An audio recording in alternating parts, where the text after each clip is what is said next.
Queridos, sou Paulo Portinho e hoje não é a minha fuça que vai ficar em primeiro plano, hoje é minha PRS Carlos Santana 2005, né? Muito mais bonita do que eu.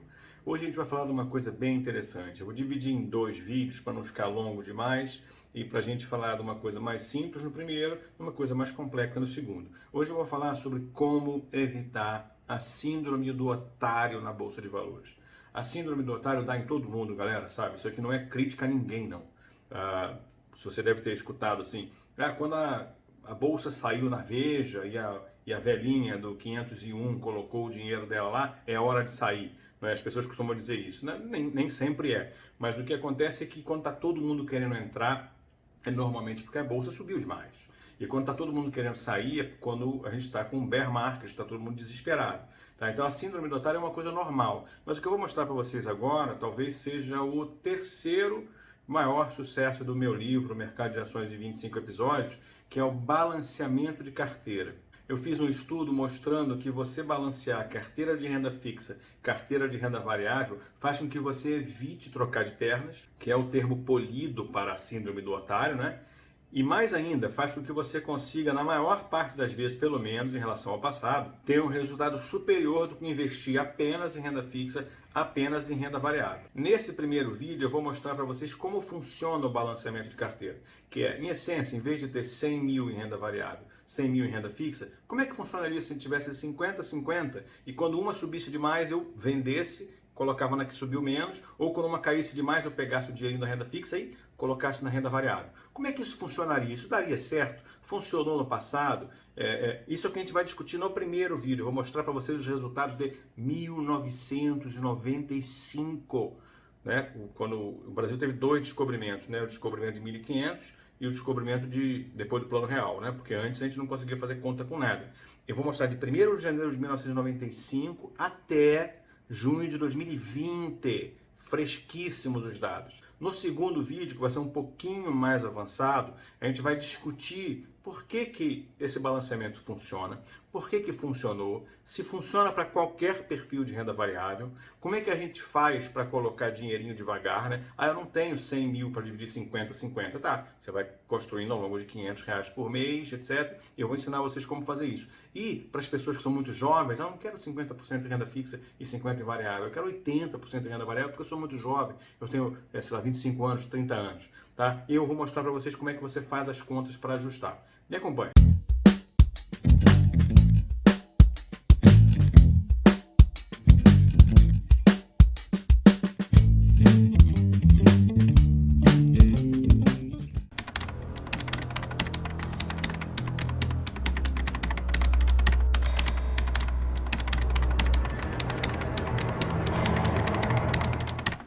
Então, galera, vamos direto na planilha aqui. A primeira coluna seria o mês de investimento, né?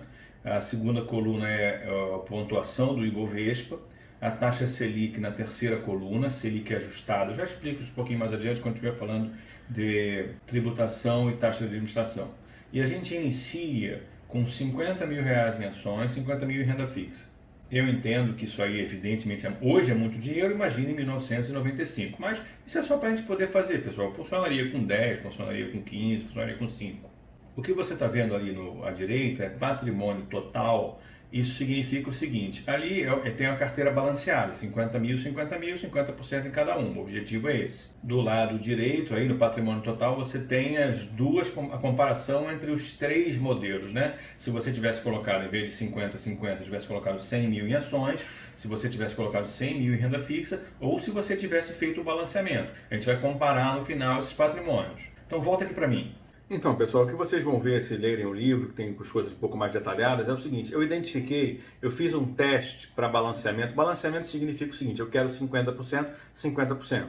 Quando houver uma discrepância muito grande, eu faço um ajuste para voltar 50%, 50%. O que eu identifiquei na minha pesquisa é que se você fizer muitos ajustes, tipo a cada 5% de diferença entre um montante e outro, a cada 10%, o resultado, mesmo desconsiderando custos de transação, não é tão brilhante. O que eu percebi é que entre 30% e 40%, Ou seja, por exemplo, você tem 50 mil, 50 mil. Aí a bolsa subiu para 65 mil, que é 30% acima dos 50 mil da renda fixa. Aí você pega e vende um pouquinho de bolsa e compra um pouquinho de renda fixa. Então, o que eu vou fazer agora, vou mostrar para vocês, é o ajuste que eu entendo que funciona melhor para 30%. Qual é a vantagem disso? Você faz poucos ajustes e você realmente só pega movimentos muito grandes de bolsa ou de renda fixa. Vamos dar uma olhadinha aqui na planilha. Então, gente, nessa planilha aí, o que a gente percebe?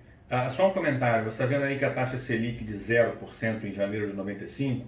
Olha, gente, eu confesso que eu juro que eu tentei entender o racional por isso, estudar as leis da época, etc., mas eu não consegui. A única coisa que eu posso dizer a vocês é que no histórico que você busca no site do Banco Central está zero. Então eu não tenho outra opção a não ser colocar zero no primeiro ano.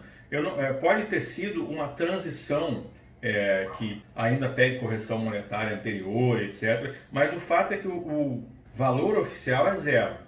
Mas antes da gente continuar aqui, pessoal, vamos dar uma olhada nessa coisa louca que eram as taxas de juros da época, cara. Olha isso. Você tinha Selic de... Olha, isso já era pós-real. Já era dólar a 80 centavos de real. Já era inflação baixa. Você tinha 3%, 2% em março, 4,26%. Assim, é como o Delfim falava, né? O Brasil é o último peru com farofa do mercado mundial, né? Hoje, por mês, a gente está falando talvez de 20 vezes menos, né? 0,18, 0,20. É um negócio notável, né? Mas olha só, presta atenção, o que aconteceu? A gente colocou dinheiro em 1º de janeiro, 2 de janeiro, né, nesse caso, com o Ibovespa 4.319 pontos e 50 mil na taxa Selic. No primeiro mês não rendeu, porque por algum motivo não existe essa rentabilidade. No segundo mês rendeu, o que a gente encontrou? Olha como a bolsa caiu, pessoal, de 4.319 pontos para 3.271. O que aconteceu? A gente saiu de 50 mil reais em renda fixa para 51.543. Estou considerando a Selic ajustada, daqui a pouquinho eu volto para explicar para vocês como era a realidade da época e por que eu estou usando a Selic ajustada e não as ações. O que aconteceu, gente? Agora tem uma diferença de 36%, tá vendo? Entre o patrimônio que eu tenho em renda fixa e o patrimônio que eu tenho em renda variável. Eu, obviamente, vou ter que realizar uma parte da renda fixa para quê? Para transformar os dois de novo em 50-50. Então a lógica é essa. Quando houver uma discrepância de 30% dos dois, eu rebalanceio, tá? Vamos dar uma olhada aqui. Lembra daqueles valores antigos? O que acontece? Eu tive que pegar de renda fixa R$ 6.839 e comprar ações. O que aconteceu? Agora eu tenho 44.704 em ambos os investimentos. Eu fiz o rebalanceamento. E eu só vou fazer o rebalanceamento depois quando houver uma discrepância ou para menos ou para mais de 30%. Vamos olhar onde é que aconteceu isso? Vamos olhar. Só lá em janeiro de 97, gente, quase 2 anos depois. E a discrepância dessa vez é o contrário, né? A gente está com 108 mil reais em ações e 74 mil em renda fixa. Porque a renda fixa realmente subia demais, né? É um negócio muito impressionante. Então a gente vai ter que fazer o rebalanceamento que vai dar o seguinte. Nesse caso, agora a gente faz o contrário. A gente vai ter que vender 17.039 de ações e aportar na renda fixa. Olha só como ficou agora. 91 mil para cada um. Agora me acompanha aqui que eu vou falar dessa questão da Selic ajustada.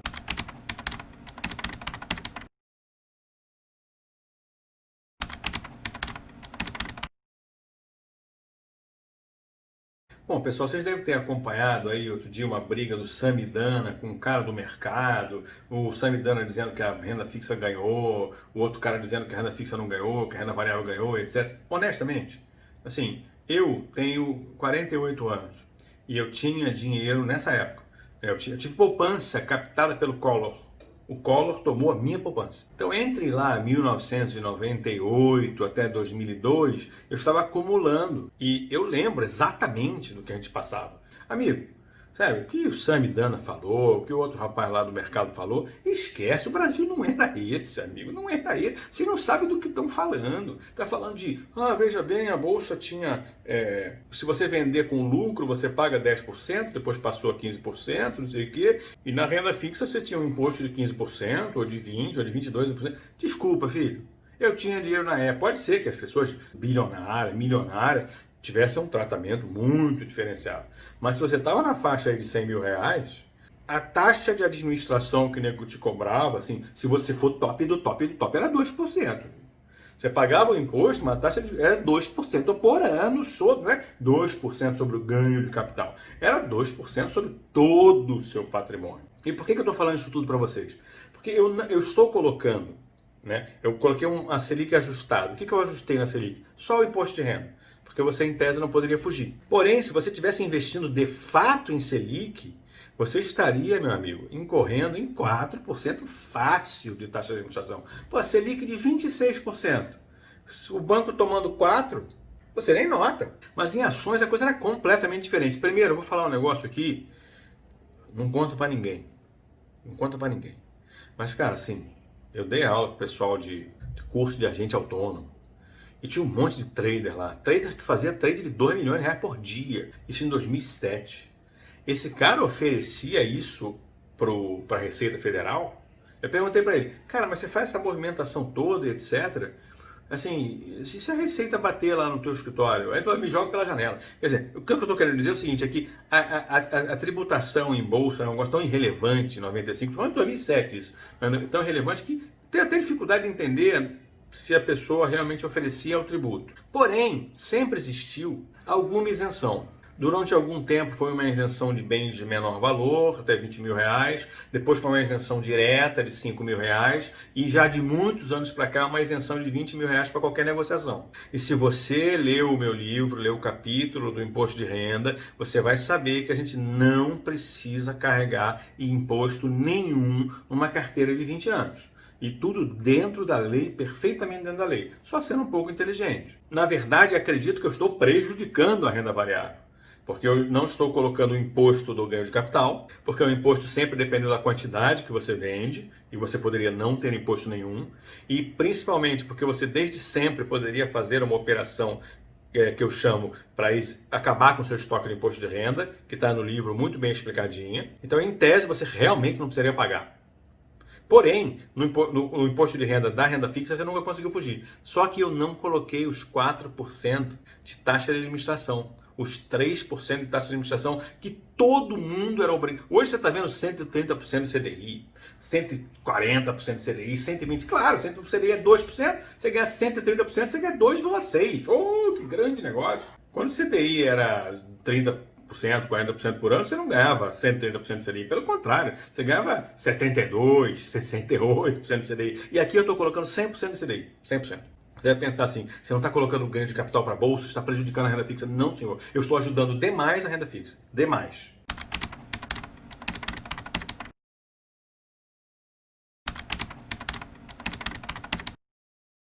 Então vamos continuar aqui no nosso exemplo. O resultado, pessoal, é razoavelmente simples, né?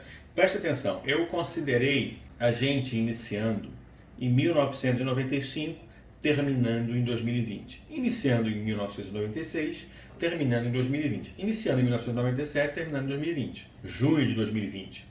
No próximo vídeo eu vou explicar para vocês que esse modelo de investimento prejudica demais a bolsa, né, que a gente chama de lump sum investing. Você investir tudo em um momento só. Mas quanto mais passou o tempo, melhor foi o resultado da nossa técnica de balanceamento.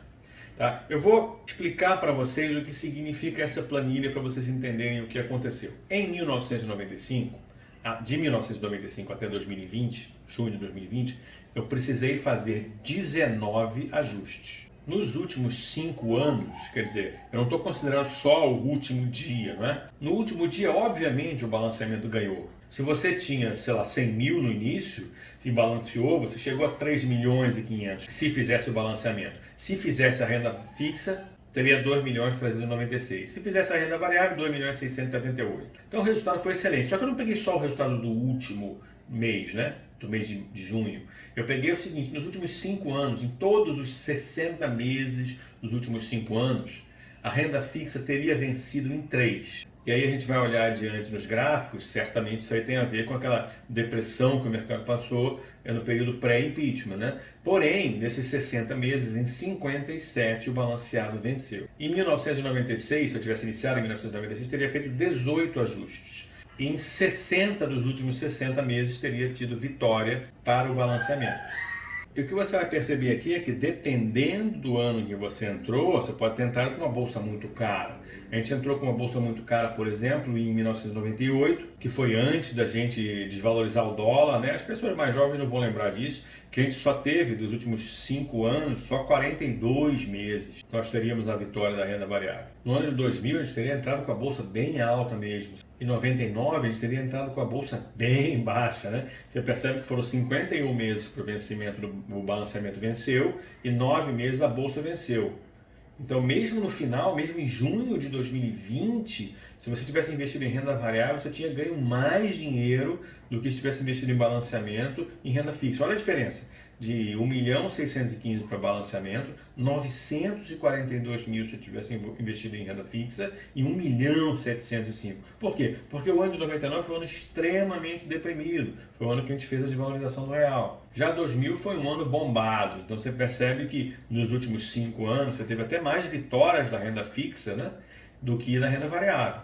Mas mesmo assim, no final, em junho de 2020, se nós tivéssemos iniciado em 1º de janeiro, 2 de janeiro de 2000, a gente teria 926.000 no balanceamento.